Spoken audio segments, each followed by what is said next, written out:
جو ضرورت کی چیزیں ہمارے دروازے پہ لا کے ڈالتا ہے وہ کوئی اور نہیں تھا، یہی حسین کا بیٹا علی ابن حسین زین العابدین تھا، جو تمہاری مدد کرتا تھا اور تمہیں پتہ بھی نہیں چلتا تھا۔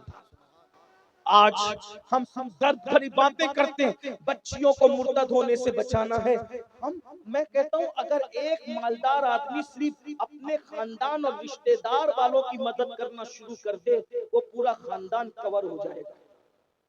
ہم محرم شریف میں 3 کروڑ کا شربت بانٹتے ہیں۔ ایک کلپ نظروں سے گزری، ہمارے مرشد حضور سیدی سرکار سید نجیب حیدر میاں صاحب کی، کہ انہوں نے کسی کو کہتے سنا کہ ایک پیر صاحب 3.25 کروڑ کا شربت بانٹتے ہیں۔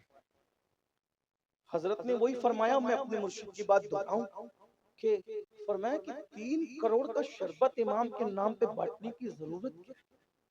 شربت بانٹنے کا انکار تو کوئی نہیں کرتا بھائی، جب کتے کو پانی پلانے پہ جنت مل سکتی ہے تو امام کے نام پہ شربت پلانے پہ کیا ملے گا؟ شربت کا انکار ہے، لیکن 3 اور 3.25 کروڑ کا شربت اگر سنی امام کے نام پہ پلا رہا ہے، کاش کہ یہی 3 کروڑ کے چلے 3.25 کروڑ کے جو ایک رقم بچتی ہے اس سے شربت پلا دو۔ 3 کروڑ میں تو کتنی اچھی یونیورسٹی قائم ہو سکتی، کتنی اچھی کالج قائم ہو سکتی۔ امام حسین کے نام پہ قائم کر دو بھائی، پانی کا شربت شکر اس میں ملا کے پلانا کیا ضروری ہے؟ کیا علم کا شربت ادب کے جام میں نہیں پلایا جا سکتا کسی کالج سے؟ اور شربت پینے والا تو ادھر پیا ادھر ختم۔ اگر امام حسین کے نام سے کوئی کالج قائم ہو جائے تو یہ علم و ادب کا شربت تو جب تک چاند و سورج نکلتے رہیں گے تب تک پلایا جاتا رہے گا۔ اور باب مدینۃ العلم کا بیٹا علم کی خدمت سے خوش نہیں ہوگا تو پھر کس سے خوش ہوگا؟ لیکن ہماری ترجیحات بدلتی جا رہی ہے۔ ہمیں جب تک ہم ایک دوسرے کی مدد نہیں کریں گے، ہم ترجیحات کی طرف نہیں دیکھیں گے، ہم ضرورتوں کو پرائیورٹی نہیں دیں گے، اس وقت تک کہ قوم کے حالات نہیں بدلنے والے۔ میری گزارش ہے اللہ کے بندو، ایک بات میں کہتا ہوں، جائز اور ناجائز کی میں کوئی بحث چھیڑنے نہیں آیا، لیکن میں صرف آپ کے سامنے اتنی بات رکھنا چاہتا ہوں، عرف میں صرف ہم جو قوالیاں کرتے ہیں اگر ہم اس پہ کنٹرول کر لیں تو ہم ولیوں کے نام سے کئی کالج قائم کر سکتے ہیں۔ ابھی میں جائز ناجائز کی کوئی بات نہیں کر رہا، ہم لوگ اللہ اکبر محرم کے نام پہ رسومات پہ جتنا خرچ کرتے ہیں، مولا علی، امام حسین، سیدہ فاطمہ، پنجتن پاک کے نام پہ ہم کتنی بڑی بڑی عمارتیں قائم کر سکتے ہیں، لیکن ہم نے ترجیحات کی طرف توجہ نہیں کی۔ ہمیں ترجیحات کی طرف توجہ دینی پڑے گی۔ اسی طریقے سے شادی کرتے وقت، نکاح کرتے وقت جہیز کے معاملات کو کنٹرول کرنے پڑیں گے، خرچ اخراجات کو کنٹرول کرنے پڑیں گے۔ شادیوں کے اندر کتنی رسومات ہم نے پاکستانی سیریل دیکھ کر، ہندوستانی سیریل دیکھ کر، سیریلوں کی وجہ سے یہ رسم، یہ رسم، یہ رسم، یہ رسم، ایسی ایسی رسمیں ایجاد کر لی کہ الیاذ باللہ اب تو نکاح میں شرکت کرتے وقت تو شرم آتی ہے۔ ادھر دولہا بیٹھا ہے، ادھر دلہن بیٹھی ہے، قاضی بیچ میں کھڑا ہو کر کے نکاح پڑھا رہا ہے۔ میں نے کہا لات مارو ایسی محفل کو، قاضی جاتا کیوں ہے؟ اس لیے کہ 5,000 پر ہم اپنی تہذیب بیچنے چلے جائیں، ہم اپنا تمدن بیچنے چلے جائیں، ہم اپنی غیرت بیچنے چلے جائیں۔ ہم حسینی ہیں تو ایسے حسینی بنو جب بھی کبھی ضمیر کا سودا ہو دوستو، قائم رہو حسین کے انکار کی طرح۔ کوئی کہے آؤ پاکستانی انداز میں سیریلوں کے انداز میں نکاح پڑھا دو، کہا ہمیں کیوں بلاتے ہو؟ جس کو دیکھ کر کے سیکھا انہی کو بلوا کر کے نکاح پڑھا لو، ان پہ پابندی لگے تو نہ لگے تو پھر کہنا ڈی جے بج رہے ہیں، ڈھول بج رہے ہیں۔ کاش کہ ہم یہ کہتے ڈھول بجانے والوں سے نکاح پڑھوا لو، ڈی جے بجانے والوں سے نکاح پڑھوا لو۔ یاد رکھنا قوم کی نکیل ہمارے ہاتھ میں ہے۔ امام حسین کا ساتھ کس نے دیا نہیں دیا 2 نمبر کی بات ہے، لیکن امام حسین احتجاج بن کر کے کھڑے رہے اور یزید کو ایسے بے نقاب کیا۔ مسلمان تو مسلمان، آج تاریخ پڑھنے والا غیر مسلم بھی کبھی یزید کی تعریف کرنے کی ہمت نہیں کرتا۔ کیا بات! ہمیں بھی مجرموں کو ایکسپوز کرنا ہوگا، انہیں ننگا کرنا ہوگا، ان کے چہروں سے نقاب کھینچنا ہوگا۔ ہم کٹ جائیں مگر احتجاج ضرور درج کرائیں۔ ہم نے کسی مذہب کے آدمی کو، بلکہ ایک جملے کا اضافہ کر دوں، ہم نے کسی مذہب کے شریف آدمی کو کبھی یزید کی تعریف کرتے نہیں دیکھا اور حسین پاک کی مخالفت کرتے نہیں دیکھا۔ سبحان اللہ۔ امام نے وہ بات کی ہے، ہم بھی اپنا احتجاج درج کرانا سیکھو، احتجاج درج کراؤ، سن لو۔ آج ہم تو یہ تمنا کرتے ہیں، ہم ہوتے ہیں بڑے سے بڑے پیر کی ہمیں خلافت ملے، میرے نام کے ساتھ لگے گا تو میری عزت بڑھے گی۔ میں آپ کے سامنے قول پڑھتا ہوں امام حسن بصری کا، جو آپ نے مولا علی سے نقل کیا ہے۔ امام حسن بصری سرکار مولا علی سے بیان کرتے ہیں کہ جو لوگوں کو نیکی کا حکم دے اور برائی سے روکے، وہ اللہ کا بھی خلیفہ ہے، وہ رسول اللہ کا بھی خلیفہ ہے، اور وہ اللہ کی کتاب قرآن کا خلیفہ ہے۔ توجہ کریں، ہم لوگ سب کے خلیفہ بننا چاہتے ہیں، رب کے خلیفہ کب بنو گے؟ اور رب کا خلیفہ بننے کے لیے تمہیں نیکیوں کا حکم دینا پڑے گا اور گناہ سے روکنا پڑے گا، لڑنا پڑے گا، احتجاج کر۔ کیا منصب ملتا ہے نیکی کا حکم دے کر گناہ سے روکنے والوں کو؟ وہ کون بنیں گے؟ اللہ کے خلیفہ۔ اس کا حقیقی معنی تو صوفیہ بیان کریں گے، لیکن امام حسن بصری کے اللہ کا خلیفہ، رسول اللہ کا خلیفہ، اللہ کی کتاب قرآن کا خلیفہ، اور فرمایا جب تم نیکی کا حکم نہیں دو گے اور برائی سے نہیں روکو گے، امام حسن بصری فرماتے ہیں پھر اللہ تم پر ظالم حکمراں مسلط کرے گا، وہ ظالم حکمراں اللہ مسلط کرے گا، اور تمہارے نیک لوگ جب ان کے خلاف بد دعا کریں گے تو اللہ ان نیکوں کی بد دعا کو بھی قبول نہیں فرمائے گا، اللہ تمہارے حالات نہیں بدلے گا، کیونکہ اللہ نے ظالم تم پر اس لیے مسلط کیا کہ تم نے کبھی نیکی کا حکم نہیں دیا، برائی سے نہیں روکا۔ آج ہمارے سامنے لوگ سونے کی انگوٹھیاں پہن کر آئے، لوگ کڑے پہن کر آئے، لوگ عجیب عجیب انداز میں، ہم نہیں روک پاتے، کیوں؟ برا نہ لگ جائے، دوبارہ بلانا آئے نہیں آئے پتہ نہیں کیا ہوگا۔ میرے بھائی، پبلک رزاق نہیں ہے، اللہ رزاق مطلق ہے، کسی کو بھی غلطی کرتے دیکھو۔ ہم نے دیکھا ہمارے سرکار، ہمارے دادا مرشد حضور مفتی اعظمین رحمت اللہ علیہ، کتنا بھی بڑا آدمی ہو، صرف گلے کا بٹن کھلا ہو جائے تو فرماتے تھے گلے کا بٹن لگا، جو گلے کا بٹن بھی کھلا رہنا دیکھنے پر ٹوک دیا کرتے تھے، ان کے پاس پرواہ نہیں تھی، کیونکہ انہوں نے رب اللہ کو مانا تھا۔ ہمارے بزرگوں کا طریق یہی تھا، آج ہم اپنے بزرگوں کے طریق سے دور ہو گئے، تو میں عرض یہی کر رہا ہوں، ہماری بیٹیاں بے پردہ ہیں، بے پردہ گھوم رہی، ہمارے بیٹے ارتداد کی طرف جا رہے، ہم نے بچانے کے لیے کچھ نہیں کیا، ہم روک نہیں پا رہے ہیں، اور اگر نہیں روکو گے، نیکی کا حکم نہیں دو گے، برائی سے منع نہیں کرو گے، ظالم حکمراں تم پر مسلط تو ہو ہی گئے، اب بربادی میں بچا کیا ہے؟ اب بھی بیدار ہونے کی کوشش کرو۔ سیدہ کائنات کا ذکر چل رہا تھا، اسی بھی بات پوری کرنے کے لیے کہا تھا، بات پوری کر دوں۔ نبی کی شہزادی کیسی تھی؟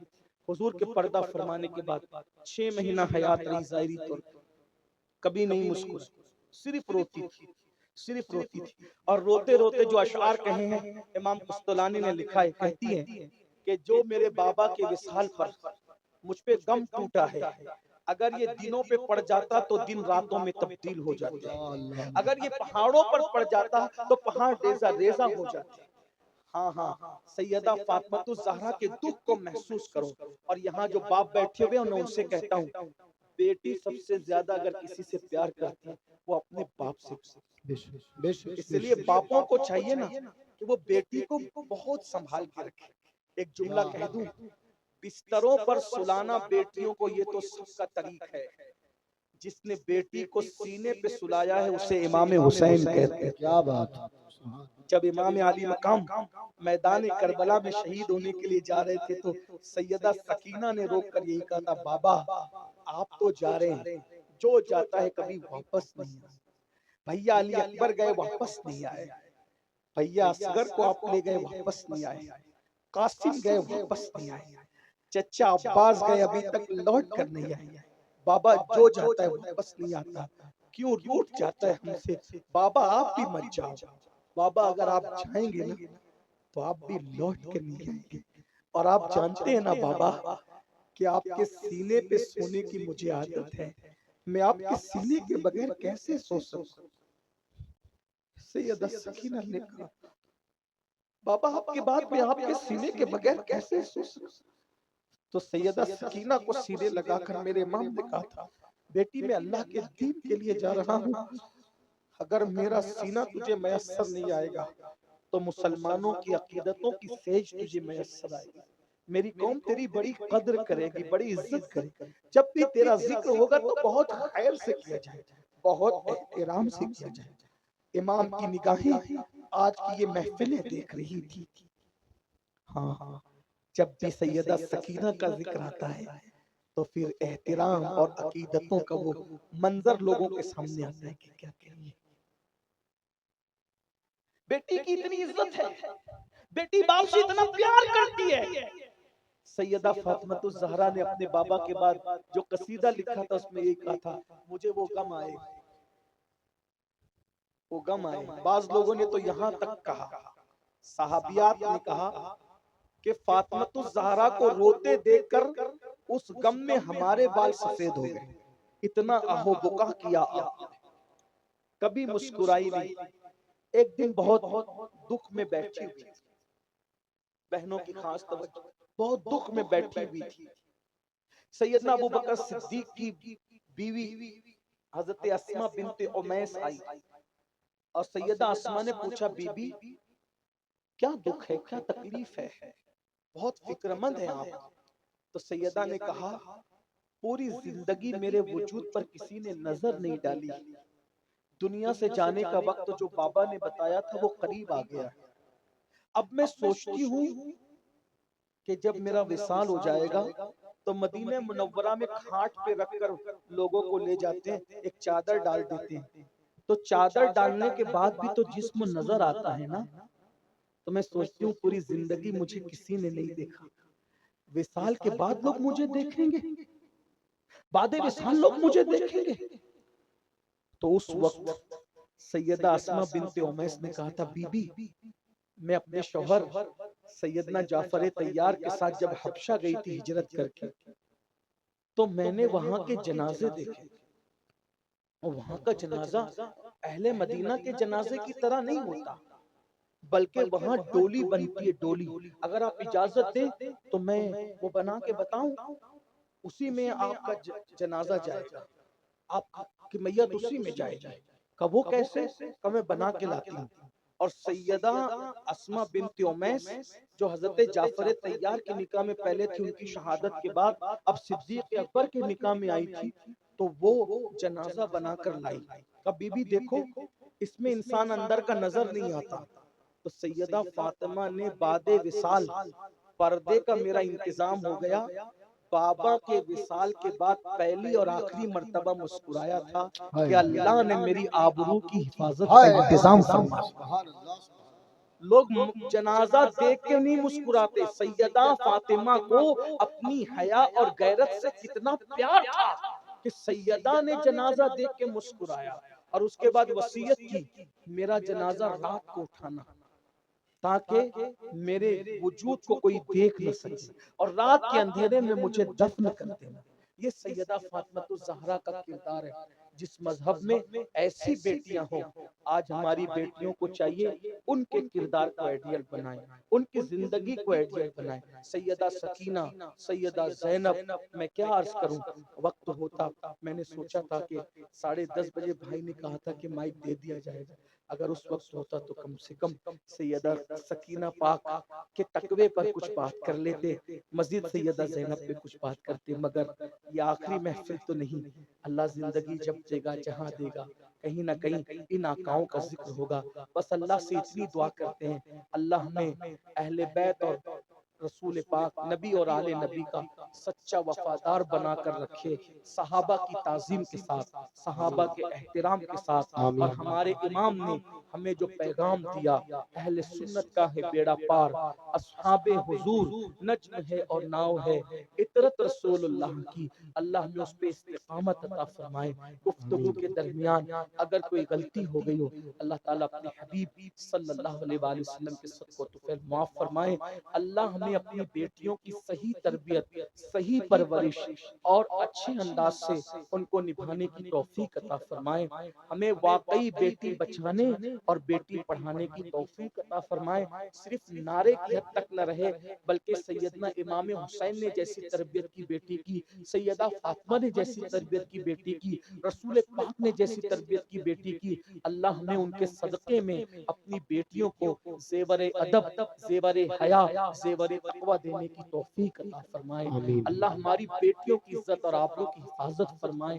اور اللہ پاک ہمارے بھائی حاجی اطہر صاحب کی جو بچی نو مولود بچی، اللہ تعالیٰ اسے عمر نو عطا فرمائے، صحت عافیت عطا فرمائے، اس کا نصیبہ بلند فرمائے، اور ہم سب کی بچیوں کے نصیبے اللہ تعالیٰ بلند فرمائے۔ وما علینا الا البلاغ۔ السلام علیکم ورحمۃ اللہ وبرکاتہ۔ قبل اس کے صلاۃ و سلام